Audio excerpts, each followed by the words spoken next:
That Sean Combs is facing? He is facing 3 federal charges in New York City federal court of sex trafficking, organized crime, which is racketeering conspiracy. It's often cited as RICO, and then also transportation for prostitution. And prosecutors have indicated that the investigation is ongoing and that there could be what they call a superseding indictment, which could be more charges or also co-defendants. I think people are expecting possible co-defendants if there is another indictment here. Wow, so there seem to be details of new lawsuits every day. It's growing. Over what sort of time period have these allegations been emerging?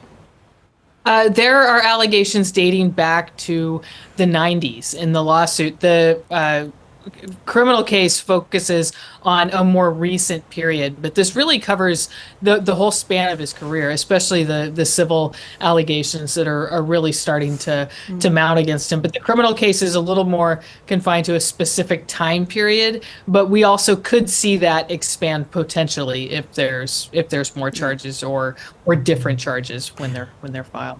So what happens now, Meghann? What's the next stage of the case?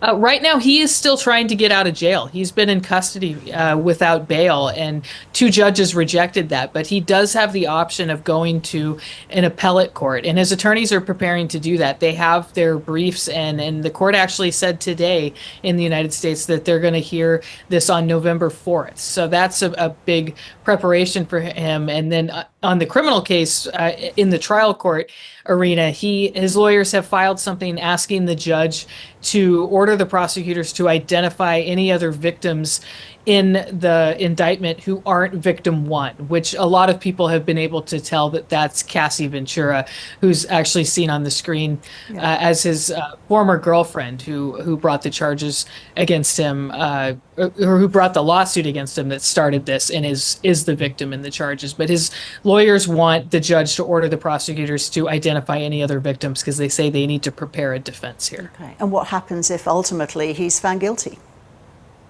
He could go to prison for the rest of his life. That's the potential maximum sentence here. And a lot of the times, those maximum sentences are not often applied.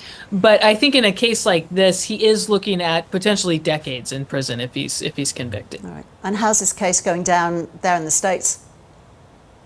It's the talk of everywhere. I mean, everyone's talking about it. And then especially the way the lawsuits keep being filed, it seems like there's always something going on every day with either the criminal case or the civil case that keeps this in the news and keeps people talking about it for sure. Meghann Cuniff, thank you so much for your time. Thank you.